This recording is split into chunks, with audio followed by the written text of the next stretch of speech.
Sou peregrino aqui, em terra estranha estou, no reino. Bem-vindo ao podcast Estrangeiros e Peregrinos. A mensagem de hoje será apresentada por Dennis Allen. Na mensagem de hoje, vamos refletir sobre cavalos de guerra.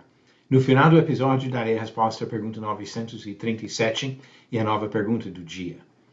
Em 2011, o famoso cineasta Steven Spielberg fez um filme sobre um cavalo usado na Primeira Guerra Mundial.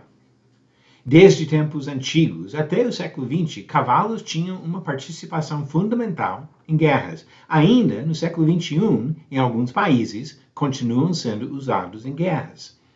Historiadores citam evidências do uso de cavalos em guerra mais de 2000 anos antes de Cristo. Carruagens puxadas por cavalos se tornaram importantes na defesa do Egito durante o tempo da escravidão dos israelitas.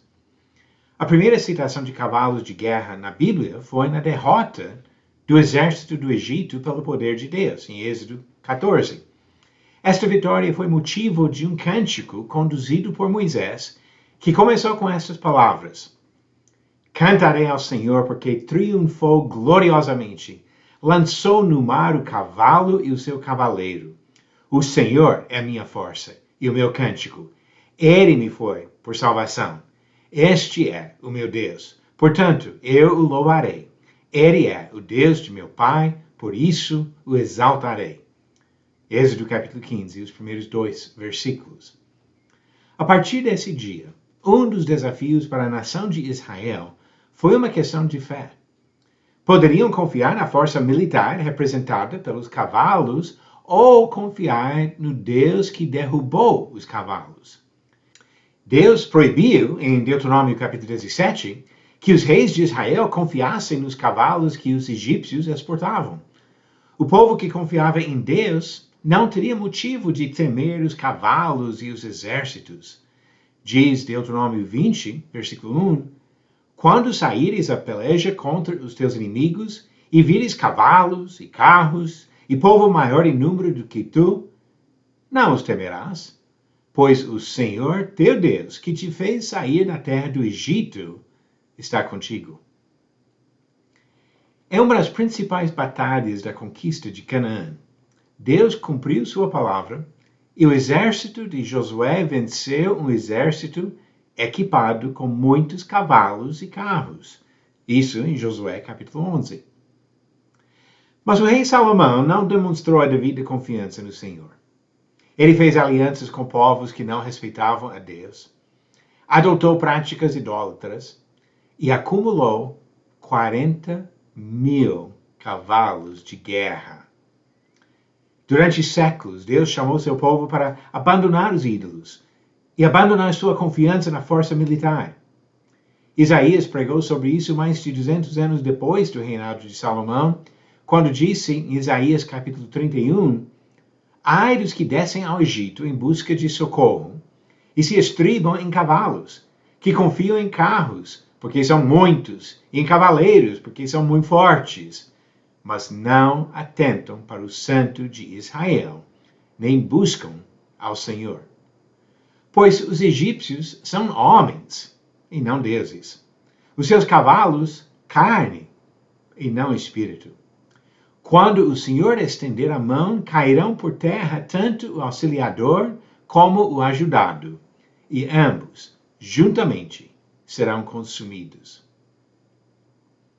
Quando o povo insistiu em confiar nos cavalos, Deus disse que seu inimigo usaria cavalos para derrotá-lo. Diz em Isaías capítulo 30, a partir do versículo 15, Porque assim diz o Senhor Deus, o Santo de Israel, em vos converterdes e em sossegardes está a vossa salvação. Na tranquilidade e na confiança a vossa força, mas não o quisestes. Antes dizeis, não, sobre cavalos fugiremos. Portanto, fugireis, e sobre cavalos ligeiros cavalgaremos. Sim, ligeiros serão os vossos perseguidores. A confiança nos cavalos ligeiros foi inútil e vã. Nos dias atuais, Políticos gostam de invocar o nome de Deus para ganhar votos, mas se esquecem dele na hora de tomar decisões. Tanto líderes como cidadãos de muitos países acreditam que a segurança nacional depende de armamentos. Os cavalos de guerra modernos podem ser aviões, mísseis e tanques, mas o princípio não mudou. O homem se acha forte, inteligente e capaz de se defender. Mas a segurança de uma nação não se baseia na sua força militar, e sim na sabedoria, no conhecimento e no temor do Senhor, como diz Isaías 33, versículos 5 e 6. Ao invés de nos gabar da nossa força, devemos nos humilhar diante do Todo-Poderoso. Nenhum exército poderá resistir ao julgamento divino. O faraó do Egito e os imperadores da Assíria, Babilônia, Grécia e Roma não tinham força para se defenderem diante de Deus. Qualquer líder, nos dias de hoje, que se acha capaz de permanecer em pé diante do Senhor, se engana. A segurança não vem de cavalos, nem de bombas e metralhadoras. A única defesa válida é a confiança no Senhor e na sua vontade. Diz Provérbios 14, versículo 34, a justiça exalta as nações, mas o pecado é o opróbrio dos povos. E agora a pergunta 937, verdadeiro ou falso? Davi pecou ao ordenar o censo de Israel e Judá, e Deus lhe deu a escolha entre 3 tipos de punição. Esta afirmação é verdadeira.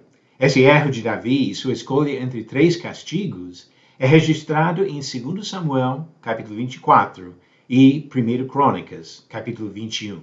Resposta certa, verdadeiro. E a pergunta 938, o que Paulo disse que queria fazer ao visitar os Tessalonicenses novamente? Alternativas. A. Corrigir graves erros doutrinários.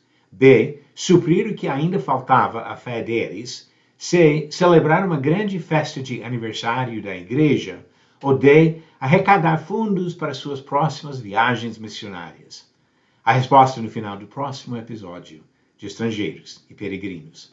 Hoje, muitas pessoas e muitas nações confiam na sua força militar, na sua inteligência, na sua capacidade de negociar. Mas a segurança verdadeira vem do Senhor. E nele que devemos confiar. Obrigado por nos acompanhar nessa jornada pelas Escrituras. Volte amanhã para ouvir mais uma mensagem do podcast Estrangeiros e Peregrinos. Seguimos pelo mundo a viajar.